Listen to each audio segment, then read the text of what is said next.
Hello YouTube, we are here in Montreal today on a lovely rainy day. Got the window in front of me watching the raindrops, but today we're going to talk about a Chopin Étude. Okay, this is going to be this video opus 10 number 4. Okay, that would be the one in C sharp minor, and well, I think this is the first time we talk about this one. So we're going to break it down and we'll look at a lot of technique stuff. So really how to be able to play this piece with as greatest ease as possible, and maybe some tricks also. Not maybe, I will give you some tricks for how to learn this piece a little faster, and something that will help for you to achieve that. So why this piece now? Well, this year I'm teaching a bunch of Chopin Études, and this is one that I had never learned. So I'm teaching it to 4 people this year, and so I decided to look at it, you know, and learn it so I can teach it better. I recommend, I'm using an IMSLP edition here. This is Carl McCooley. You can check that out on IMSLP. We got the little swipe thing there. Okay, all right. My cat has claimed the video switcher area and randomly changes a lot of the settings there. So that's what's going on here. I recommend, if you don't have the Écuyer or Écuyer, Yan, Écuyer, anyone can say it however they want. That is the edition I recommend in first place. For me, close second place is Paderewski. Okay, so this is also a very good edition as well. I don't like the binding on these books. It's very frustrating to work with. So here we go. This etude is great. Okay, Chopin writes in a way that, you know, is kind of new. He's got, you know, a very good pianistic understanding of how to do things with your hands on the piano, and he really shows that in this piece, especially with things like this. For example, notice that he's even writing this, you know, these 8th notes here. See, this is written as an 8th note with the 2nd finger. Basically, he's telling you to hold that note. Why? It's not because it sounds so much better. It's because the 2nd finger is a pivot in this case that's helping you come around. So when the weight rests here in this 2nd finger, now this wheel becomes easier to do. So that's why he does this kind of stuff.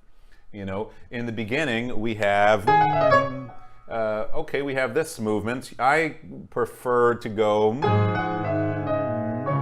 kind of like up, down, which is different than going down, up, but you could do it both ways. I just find that gives the punch on the first beat, which is more what we want. Okay, so we have that thing. Now here we have 4 note scales going up. So you could transfer that weight here like this.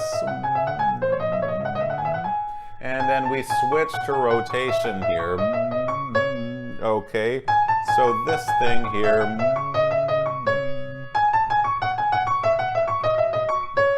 Right, how about we do this mix? Is that better for switching back and forth?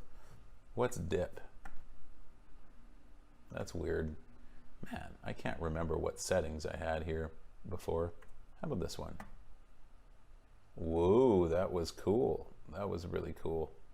All right, it's not really what I want, guys, but as long as it's practical. Here we go. So that's it. Okay, you have that wheel motion, and then this rotation. Okay. Personally, I like to change the fingers as much as possible on those notes. So I would do 3, 4, 2, 5, 3, 4, 2, 5. 1, 3, 2, 5. And 1, 3, 2, 5.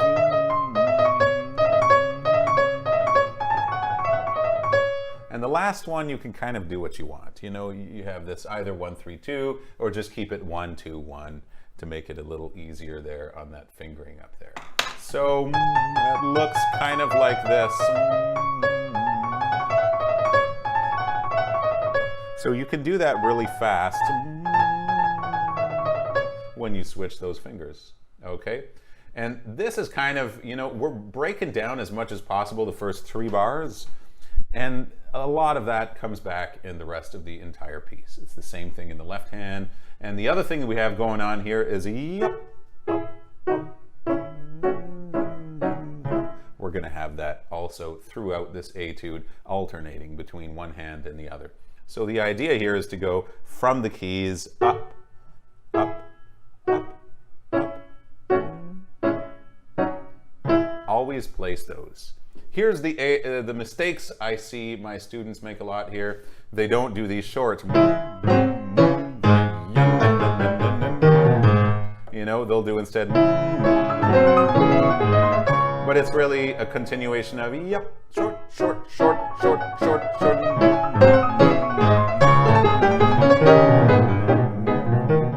Another mistake almost all of them have made so far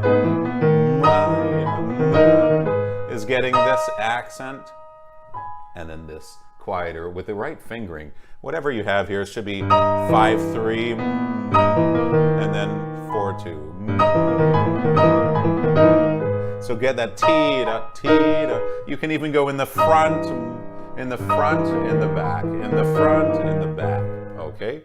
And then just before that we had this rotation.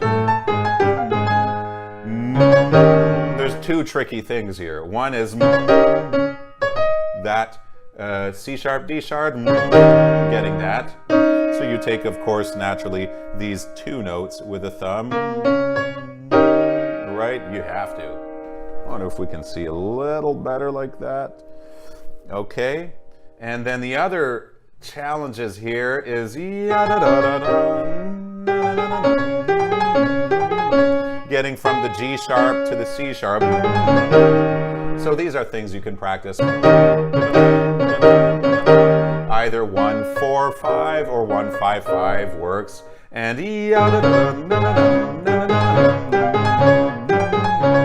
then eventually.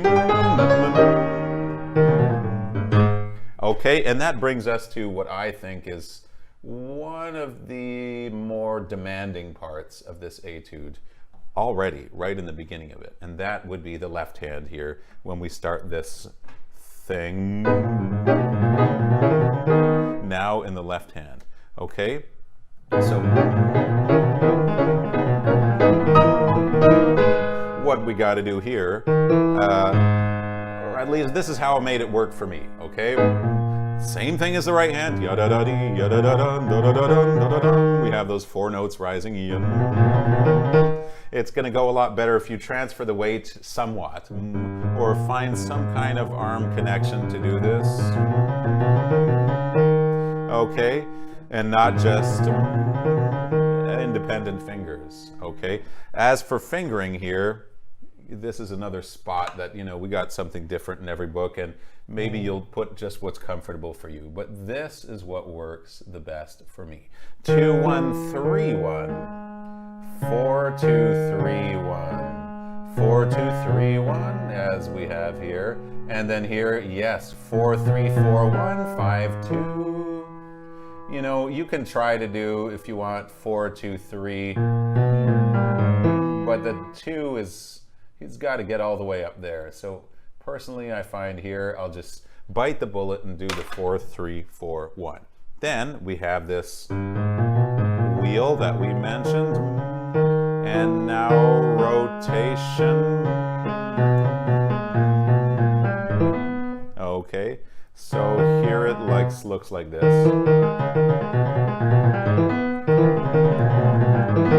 And you know, I'm sure some of you have seen Marc-André Hamelin talk about these things where you split the piano in certain parts that are mirror, like from the D, for example, or from the G sharp. So you can also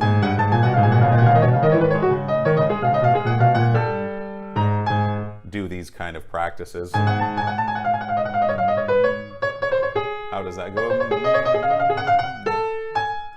So that can help the right, either it helps the right hand, so the right hand gets the benefit that the left hand's getting from this tricky passage, or the right hand kind of helps teach the left hand a little bit how to do it better. So, okay, if that didn't make sense, check out some of Marc-André Hamelin talking about, I don't know what he calls this, a mirror exercise or something, but basically mirroring in the other hand what you have in one. This is a great piece for that. Okay, now we have that thing here. Someone called it an Aeolian harp. I think that's what you mean. Is these things, right? So we had it in the right hand, same thing. That second finger is a pivot here, written as an eighth note, so that you can rest your weight in this place here and be able to do this wheel. Okay, then we have accents. So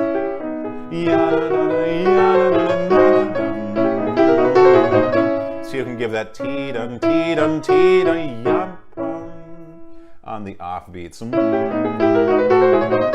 the right hand, 1, 3, 2, 4, 1, 3, 2, 4, 1, 3, 2, 4 works great.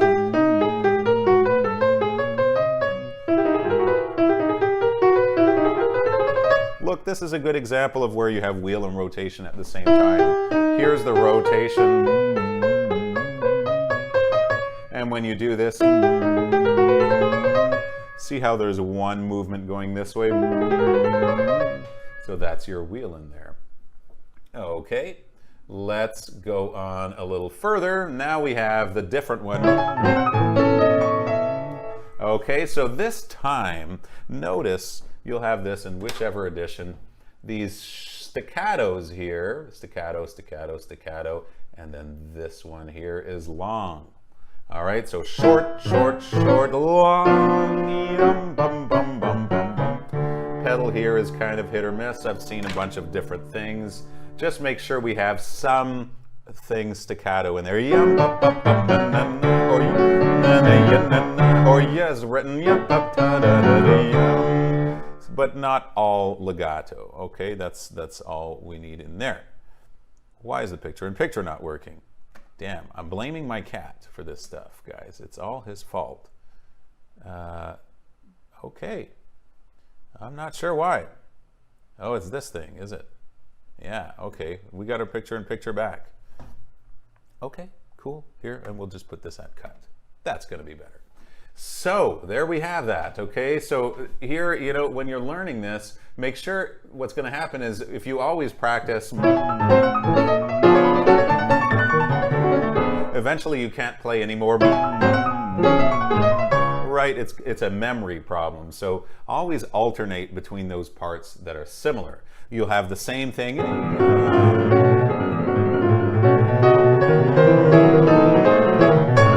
And then at the end of the piece, you'll have something's a little different. So if you alternate between the two all the time, whenever you're practicing one a lot, go back and forth. Make sure you're always able to go back and forth between the two. That way you won't confuse yourself. Okay? Short, short, short. Sorry, short, short, A major, long. This is really fun too. Okay, now here we have this yada-dee-da-da-da-dum. And this arpeggio, make sure you have one movement. I often see also this problem.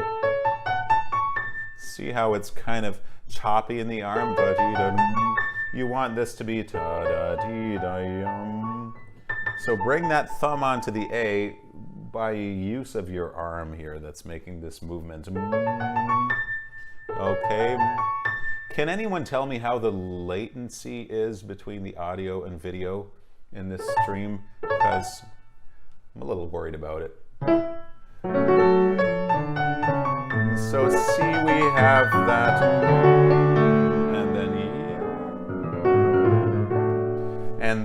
place here. See, this is the bottom of our wheel.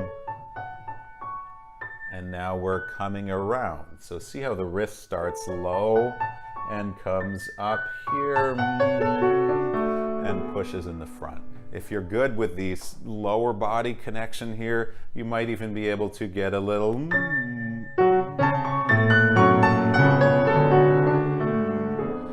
bit of pressure by the way you come down here using the lower body. Okay.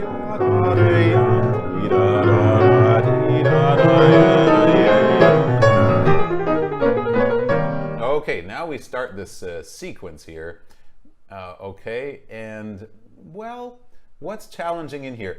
You know, I'm not going to go through too much detail because it's really the same as the beginning as far as the technique is concerned. You know, and you have again this thing in the left hand, which is also demanding. Okay, and these short things in the right hand. But what happens here is we always have 1, 2, 3, 4, 5, 6, 7, 8, and an accent on the 8. Even at the beginning of this,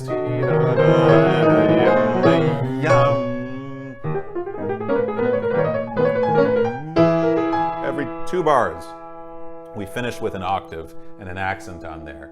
A little pedal goes a long way on those. Bum, bum, bum, yum.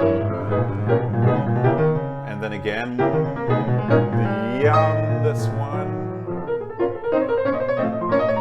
Again, pedal here. Yum. Okay, and then don't forget these things up, up, up, place, up, place, up.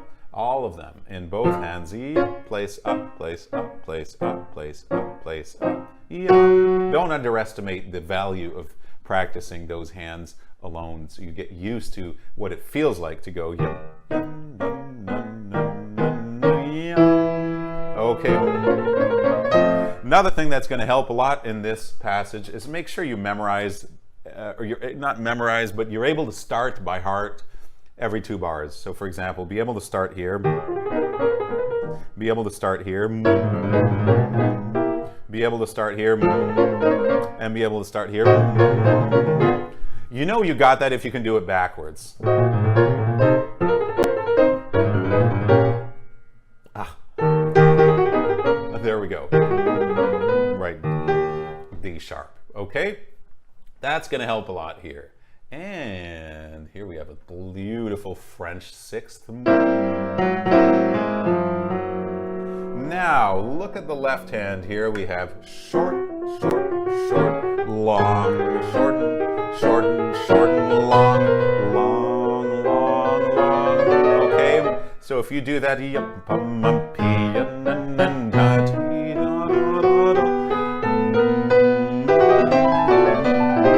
okay, we'll get there.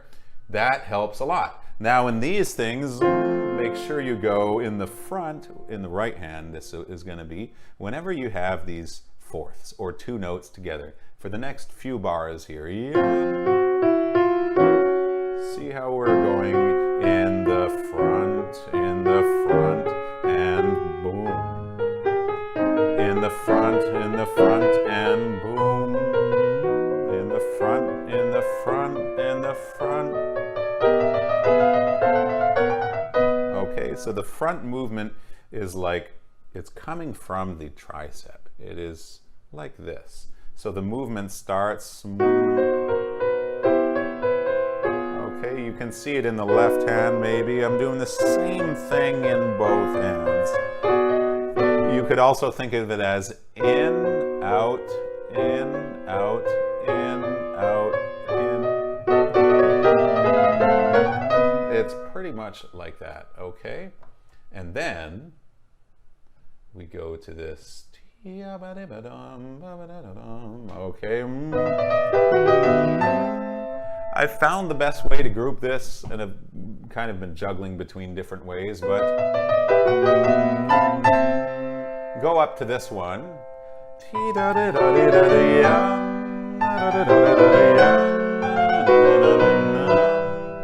You know, and I've tried it the other way.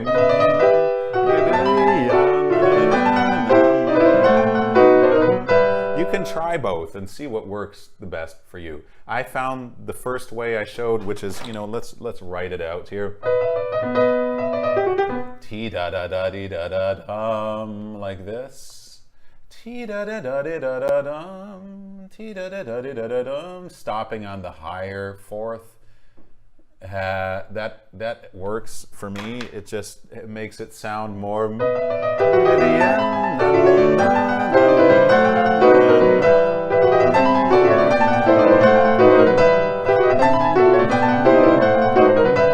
Which we need, as opposed to the other one. I like that this brings out the tum pum yum.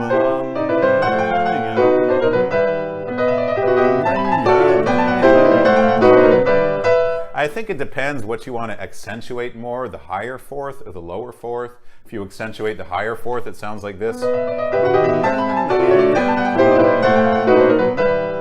So that's 1 and 3, beats 1 and 3, or beats 2 and 4, the lower fourth. How would we do this?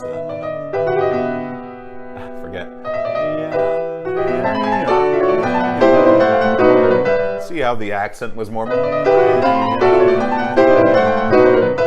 So you'll find your way here. Okay, and now this. Again, in the right hand, we're always going in the front. On this.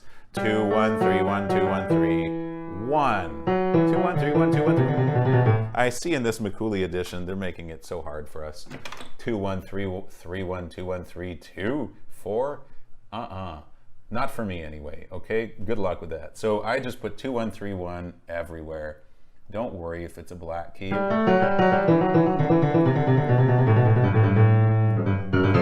I don't see the problem with that, okay?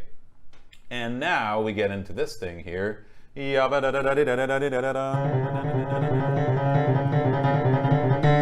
found 2 ways of doing this. One is to go in the front on the beat. Probably the best way of doing this. But you could also kind of pull that second finger. And in the right hand, follow through, follow through, follow through, follow through. We got a lot of accents here, yeah? We got sforzando, accent, accent, crescendo, forte piano, forte, with a little decrescendo after the forte piano. It's a lot of information, yeah? But this following through means you don't go like this, holding this, but rather release it and continue the movement after the attack. Maybe you get a little connection with the lower body here.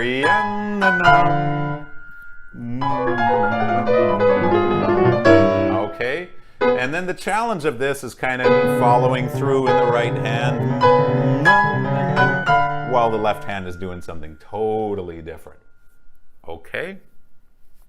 Now for this next section here, here's the trick, okay? If you want to learn this part as quickly as possible, it just seems like one of those parts that kind of takes forever to read the notes and memorize it, but it's actually not that hard, okay? And it depends your strategy of learning this.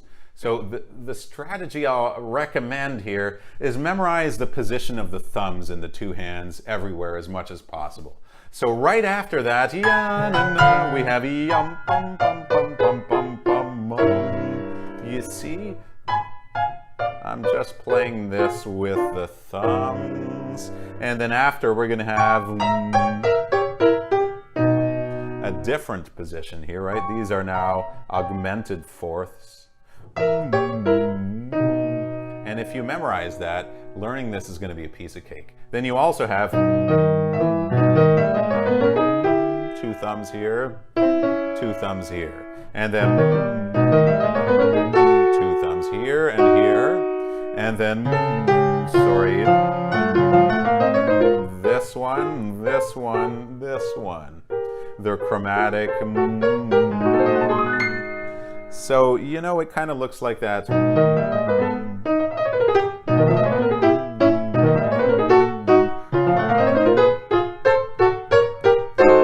Once you've memorized that, this thing becomes a walk in the park. Okay, so start with this. And what are other ways of doing it? You know, these are diminished sevenths. So you only have 4 notes. You can definitely work hands separated. Also learn this in the right hand.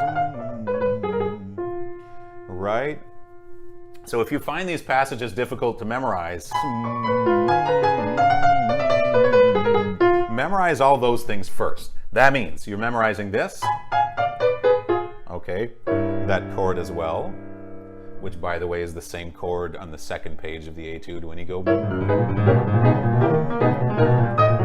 It's the same chord. Okay, so memorize that, then memorize. Okay, that's going to help. This in the left hand, eventually, yes, you can memorizing it. You can memorize it on its own. All right. And memorize that as well. That's going to help. Sorry, I'm skipping one there. That's going to help a million. Try that. I think it won't be quite as difficult to memorize if you take on that strategy. And keep in mind, in your diminished sevenths, it's always the same notes. See, this is this diminished seventh chord. There are only 3 diminished seventh chords. We have one with a G sharp, one with a D sharp and an F sharp, and one with a C sharp and an A sharp, or a B flat, whatever. Okay? So this is one way of looking at that. So this is the one with the G sharp. You see? This is the one with the C sharp and the A sharp. So you have that. And then when you go coming back to this one, you have in the right hand, it's the same notes. It's the same notes. And here in the left hand, sorry, keep skipping that one. It's also the same notes of that, the same 4 notes of that diminished seventh chord. Okay, I think that is the essential here. I've been experimenting with this lately, something like this.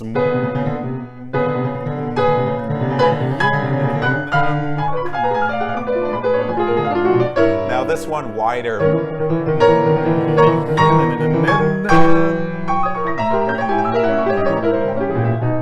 Just to make it a bit more interesting structurally.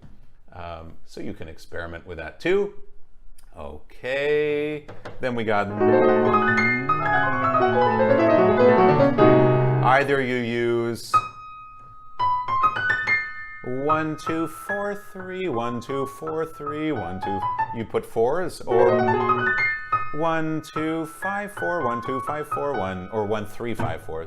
4, 1, 3, 5, 4. Is that right? 1, 3, 4, 4, 1, 3, 4. Yeah. So there's more than one fingering possible there. And here, this works very well. 1, 2, 3 on this chord. Okay. When you get here, actually starts like this. Continue to maintain your arm connection. And this helps if you have that breathe and in the left hand. So breathe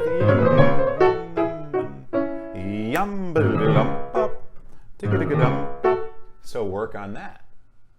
Okay, we've pretty much covered almost the whole thing, guys. We're already at the end. Okay, so Memorize this part, right?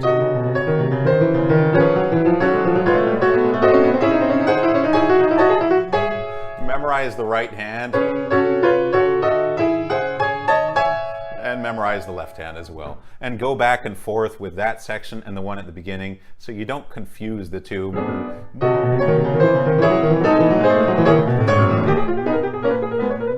If you can go back and forth, you're going to be strong with that, okay? I found here, memorizing the right hand, I had a little problem.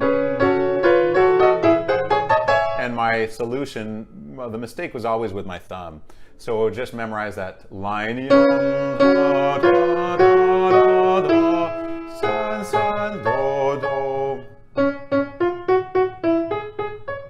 You hear that?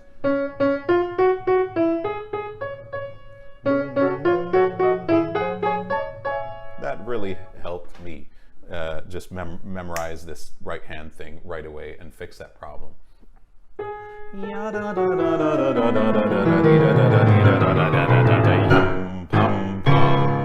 That, what a fun scale to play.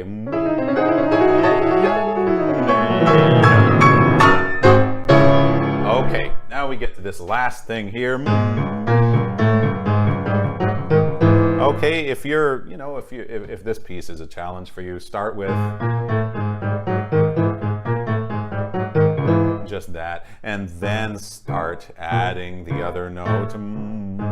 And once you have all that, if that's not a problem for you, consider the fingering here. You know, don't always keep 5/5 at the bottom here on the G sharp. That's going to make it really hard.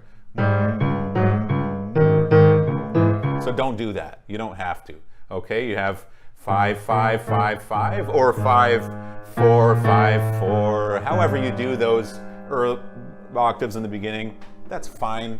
Don't worry about that. But once you get here, you can either put 2 on the G sharp or at least 3, and maybe starting here you put 4, you know, 4 or 3, but the idea is we don't always have 5 on this note. So it looks a bit like this.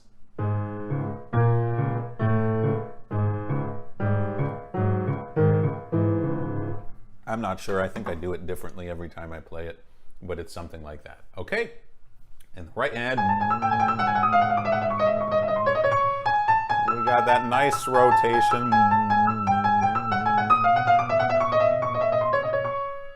Yeah. Eventually you learn this rotation thing. It's like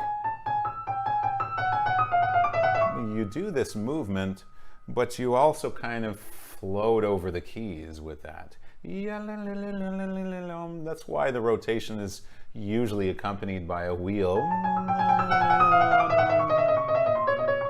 And you'll be able to connect all that better if you use that movement that goes like this. If you're not sure what it is, extend your arm, open the door like you open a doorknob, and that kind of just wakes up these muscles.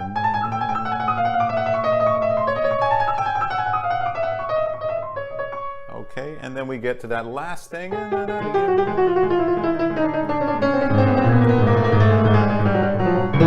It helps to look at where do you have whole tones in the right hand and the left hand, okay? The left hand is all half tones.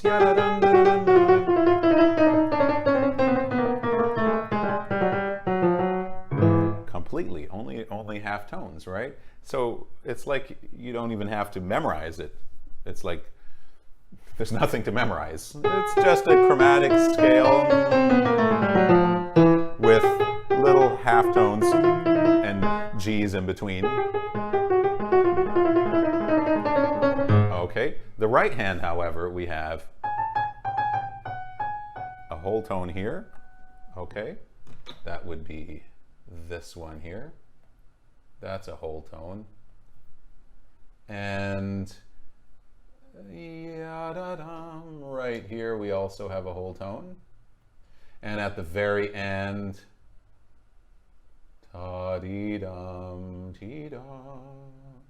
we also have a whole tone. That's the only 3 places, okay? So we got a whole half tones everywhere else. That means half, half, whole, half, whole, half, half, half, half, half, half, half, half, half, whole. Okay, but the thumb is still a chromatic scale, except for that, the very last note, right? So once you know that, you can do this.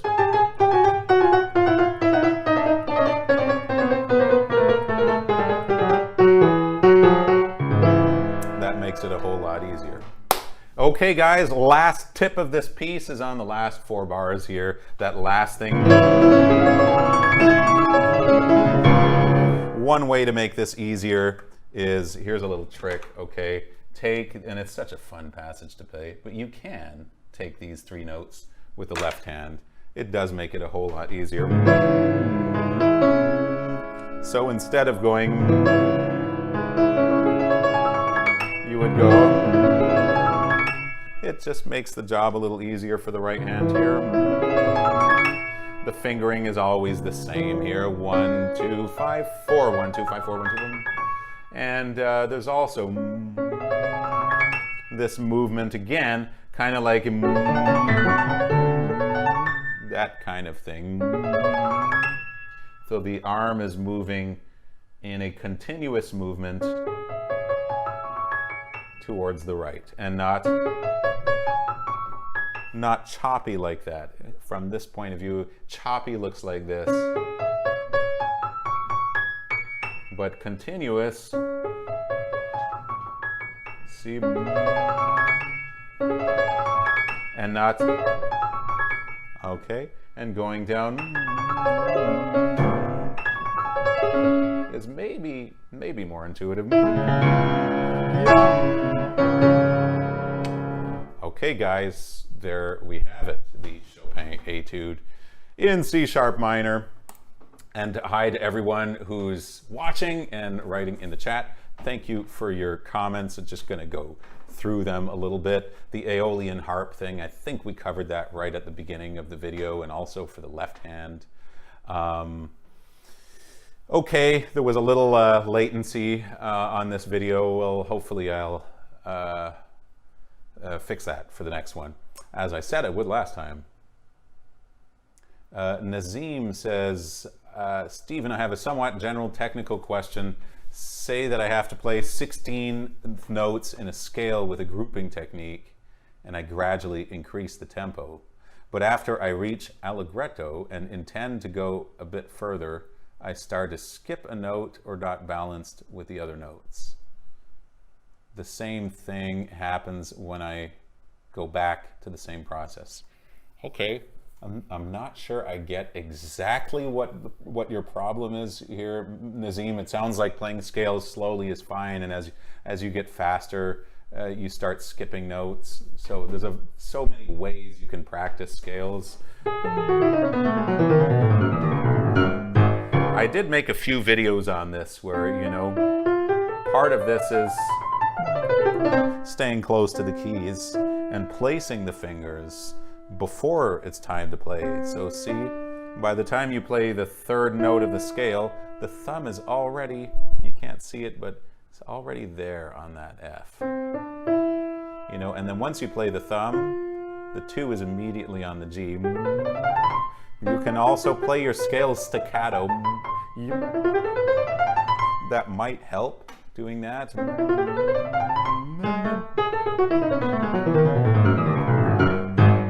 It's often when you're skipping notes, it might be a question of having control over the keys, in which case I recommend this exercise, going like this, pulling the notes a bit towards you. It's not so much like this as much as like this. So you're feeling the muscles and metacarpals inside your hand going like this. Maybe it helps, okay? Try that out. Hi Piper, hi Miguel. Have you studied any piece from Iberia by Albanese? Yeah, I learned Triana when I was at the conservatory, when I was a Music of Montreal.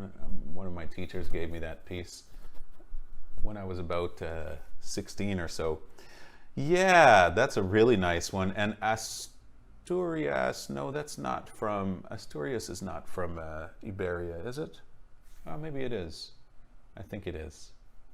I remember looking at El Puerto a little bit as well. But those are, you know, there's so much nice Spanish music, and Albéniz is really, he's written some really beautiful things that are not very often played, at least not here. So, and they're great. Which Chopin etudes are the easier or the less hard? Okay, I love this question. That's a good one. It kind of depends on your hand, you know. Like the first Chopin etude I learned was the one in E major, which is definitely a less hard one. You just have to make sure you can get through the diminished sevenths and the augmented fourths, whatever they are. Opus 25, number 2 in F minor is definitely a little easier. I think, you know, the Revolutionary Etude is a little bit on the easier side compared to some of the other ones, but it still has some awkward parts there. It's very demanding for the left hand, right? I would say those are the top 3 easiest, but it's hard to say. The second etude I ever learnt was the one in E flat.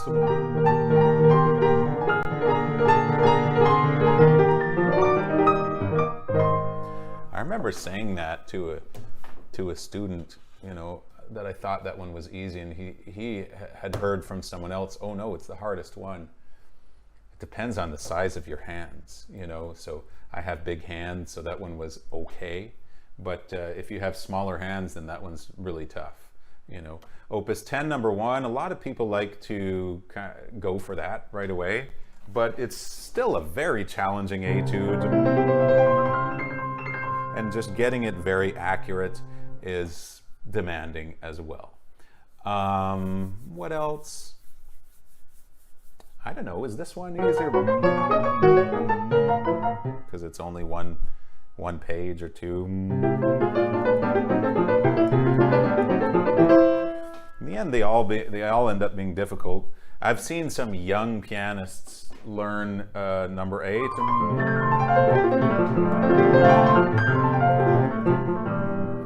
But I don't think it's an easy one. It's just somehow accessible in some way. Yeah. Then we have, you know, the thirds are definitely among the hard, maybe one of the harder ones. But that F minor one is probably your best bet.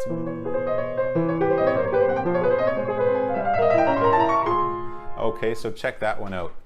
Hi, Scott. Scott says, I feel like I've attended a masterclass this afternoon. Thanks, Scott. Great session. I've not worked on this particular etude, but I'm now inspired. I'm glad that helps you. And, you know, if I can give maybe one more tip about this etude, it's just a general tip. Stay close to the keys, memorize it as quickly as possible, and play it slowly. And relax and rest as much as possible in every key. If you feel the weight transfer in every key,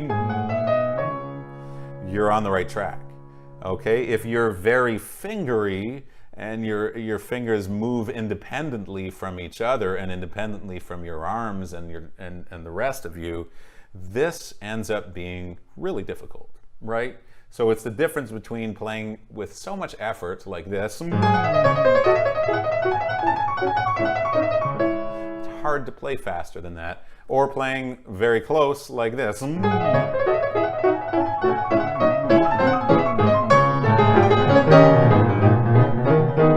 So if you start by going like this, always feeling the weight of your arms resting in the keys, it'll be very easy. At least some parts of it will definitely feel really easy. Okay. Just reading a couple more comments here. the praying mantis technique. Yeah, you know, check that, Nazim, if that helps. You know, I think there's a great tone-based video with Norman, I forget his name, teacher at Indianapolis, I think, and he was breaking down the technique of 15 famous pianists or so, and he talks about the praying mantis technique from Martha Argerich. So that's great. That might help you in the scales. It's not something I've experimented so much, but the idea was having this wrist very relaxed, and then using the fingers like this. And she uses that kind of thing a lot. You'll see that in her playing. So yeah, check that video out. It's called, I'd have to pull it up here, but you'll find it.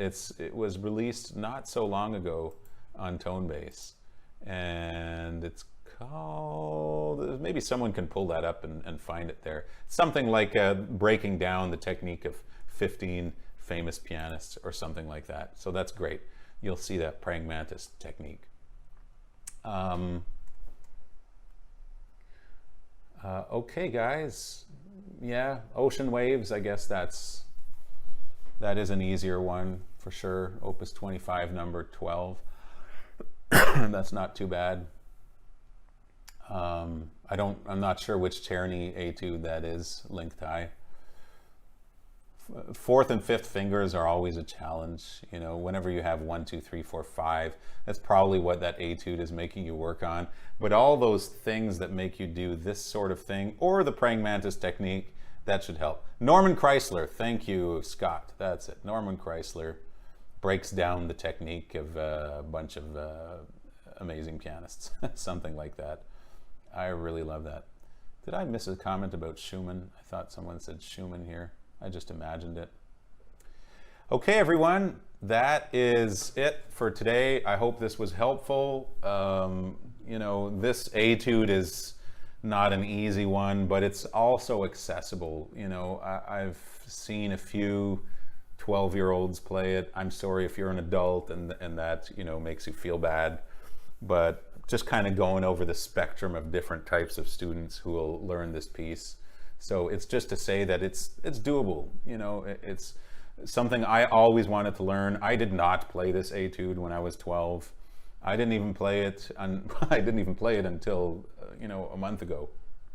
So it's totally doable. I think in my head, I always thought of it as harder. So just keep in mind, when you think something is really hard, you actually turn it into something more difficult.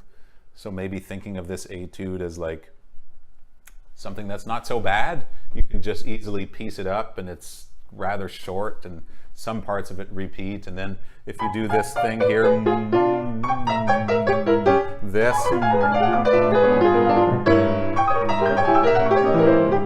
will become very easily. It will come easily, and it will become easy. Okay, guys, that's it for today. All right, I am preparing a little program for something in England in September. So I will be talking about those pieces. Yes, I will be at a place called Finchcock's in England in September for a weekend, teaching a class of adult intermediate students, which is going to be loads of fun. And I have a little recital to give there as well. I'm looking again at those Liszt sonatos. Someone asked about that a month or two ago. We will definitely get to those pieces, you know, especially those two.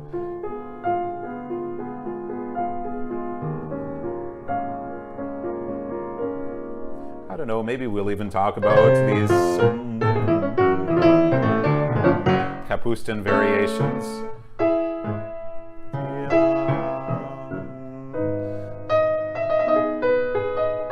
Jazzy variations on the theme of the Rite of Spring.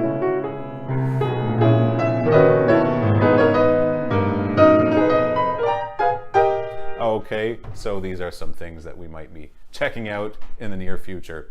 Thanks for tuning in, everyone. Happy practicing, and